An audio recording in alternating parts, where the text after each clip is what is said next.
Ijoolleen keenya baay'een keessan ijoollee walisoo hin shawadamaa jirtu. Akkasumallee lakkoofsa kee dhabnee meeshaa ajajachuudhaaf lakkoofsa kee barbaadnee dhabnee maaloo lakkoofsa kee nu maxxansii yeroo si dubbisnu immoo nama jalaa hin callistaa nuu deebisii jettanii komii warri kaastan jirtu yoo yaashama harka fuune kabajamtoota daawwattoota keenyaa nageenya koo kan jaalalaa kan kabajaa bakka jirtan marattu iyyuu isiniif haa ta'u. Nagaa keessanii akkamii ramadaana ija ishee geessanii jirtu waaqayyoon isin haa gargaaru jabaadhaan isiniin jedha. Har'agaa waan haaraa tokko qabadhee isiniif dhufeen jira komii baay'een keessan kaastanirraa kan ka'e viidiyoo haaraa tokko qabadhee dhufeen jira. Viidiyoo kana aga dhumaatti dhaggeeffachuudhaan yaada koo hubadhaatii yaada barreessaan isiniin jedha. Egaa jalqaba irratti komii kan kaastanii waa'ee meeshaa hin ajajannaa lakkoofsa kee nu maxxansii warri si dubbisnes immoo nu jalaa callistaa nu jalaa hin qabdu jettanii baay'een keessan komii kaastanii. Egaa jalqaba irratti lakkoofsa kee dhabne warri jettanii lakkoofsi koo viidiyoo waa'ee meeshaalee jalaa hin dhabamu. Viidiyoo waa'ee meeshaalee jalaa hin argattu akkasumallee viidiyoo kana dhumarratti lakkoofsa koo nan maxxansaa lakkoofsa koo fudhadhaatii waasaa birraan na dubbisaati. Meeshaalee ajajachuu yoo barbaaddan meeshaa ajajadhaa meeshaa barbaadan jechuudha.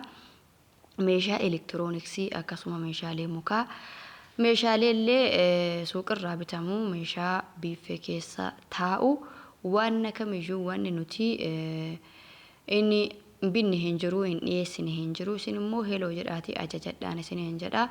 Algaa qumsaaxinii biiffee kichin kaabineetii tiivi istaandii akkasuma immoo meeshaalee elektirooniksii kan akka firiijii maashina uffataa tiibii jiibbaasii wanna isin nu ajajattan marayyuu jechuudha. Seera qabeessan meeshaalee qulqullina olaanaa qabu binnee isiniif hin dhiyeessina. Egaa daawwattoota keenya baay'een keessanii keessattuu ijoolleen shawaa walisoo jechuudha. Shawadamaa jirtu. Ani akka bulummaatti isin gorsuudhaaf malee ani fedhii keessan irratti hundaa'aa bakka barbaadanii meeshaa ajajachuun mirga keessaniidha. Garuu akka bulummaatti waanan hilaalee taazzabe tokko jira. Isas isinitti hima maaliif isin obbolaa kootii daawwattoota kootii. Ani isiniin hin boona isinis naan boontu waan ta'eef rakkoon hin jiru wal marii maal qabna. Egaa waa'ee meeshaalee ilaalchise jechuudha. Viidiyoo kana keessattan dubbadha. Adaamaa fa'aarraa ajajattu jechuudha meeshaa. Keessattuyyuu meeshaa mukaa jechuudha. Kan akka kanneen amma maqaa dha'ee biiffee qumsaaxinii algaa teebilii nyaataa kanneen kana asii baatanii adaamarraa ajajaa jirtu. Asallaarraa ajajachaa jirtu.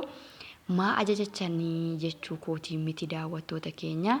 Egaa wanni isinii biyya baatanii biyya arabaa hojjechaa jirtanii fi faayidaadhaa fi nan jijjiiramaadhaa fi malee akkasumaanii miti jechuudha. Gola ormaa keessaa kan jirtaniif jechuudha. Anis immoo gola ormaa nan beekaa keessa hojjedhee keessa dabarsee waan nan beekuuf inni sun gorsaa jira. Gorsa koo kana hin tuffatinaa jechuudha. Hin tuffatinaa. Egaa daawwattoota keenya yeroo ammaa kana unkaan adaamadhaa walisu konkolaataan tokko meeshaa kana fe'ee dhufee gatii agam baasa kan jedhu laaluu qabna. Adaamaa immoo miti dhugaa rabbii asii asitti jechuudha konkolaatanii meeshaa tokko fe'u asii asitti baasii hedduu nama gaafata jechuudha konkolaataan. Kana hundi keenya yoo waan beenudha waan sobaa miti. Kanaaf egaa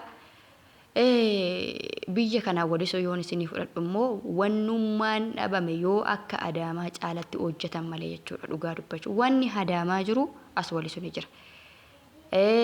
Meeshaalee mukaa haa ta'u kan biiffee keessa taa'u haa ta'u kan waan ta'e haa ta'u wanni adaamatti argitu as walisoo ni jira jechuudha.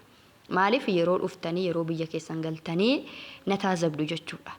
Wannumti walisoo keessaa isin dhabdan hin jiru. Keessattuyyuu immoo meeshaa elektirooniksii yoon isinii fudhadhee walisoo filannoo qabdu jechuudha. Filannoo gaafan isiniin jedhu bakka biraatiillee fakkeenyaaf bituu hin dandeessu jechuudha. Wal qixxeerra. Amma fakkeenyaaf tiibii filannoo walisoo irraa filannoo biraa yoo barbaaddanii wal qixxeedha jechuudha. Wal qixxee jechuun tiraanspoortiin qarshii 150 jechuudha. Waan nama dhibu miti. Dhaqaa gala birrii 300 baaftee firiijii kee dhattee maashina uffataa kee jiibbaasii kee TBK achitti filannoodhaanis bitachuu hin dandeessa. Walisoo hin jiru jechuu kooti miti immoo garuu filannoo biraa yoo barbaadan jechuudha. Asii Adaamarraa meeshaa dila amma kana meeshaa Ayzuuzii tokko ajajjee maaliif 40,000 30,000 50,000tti baasta jechuudha. Gatii fe'iisaa jechuudha. Kuni gorsa kooti. An fakkeenyaaf gatii fe'iisatti kanatti baaftu meeshaa 2-3 sii bita jechuudha. Meeshaa 2-3 sii bita. Kanaaf axxee ta'a. Yeroo hundumaa axxee ta'a. Meeshaa immoo yeroo biyya Arabaa jirtan meeshaa akkana gatii qaalii ulfaata. Fakkeenyaaf fi wanna fedhe yoo ta'e yeroo hedduu viidiyoo gorsaa ani viidiyoo waa'ee meeshaa irratti hojjedhu hin laaltan jechuudha. Viidiyoon isin laaltan viidiyoo taphaa viidiyoo piraankii waan garaagaraa garuu shamarran biyya Arabaa viidiyoon isin fayyadu viidiyoo gorsa akkanaati. Gorsa akkanaa kana osoo dhaggeeffattanii hunda isaallee keessaa fudhachuu baattan wanni lama wanni tokko isin fayyada jechuudha. Kanaaf yeroo biyya Arabaa jirtan meeshaalee gatii qaalii bitadhaatii jalaa baafadha. Itoophiyaa galtanii meeshaa akka kana dila hunda bittanii waliin gahachuu hin dandeessan. Isiniin jedha daawwattoota kiyyaa laayikii godhaa galatoomaa kabajamaa.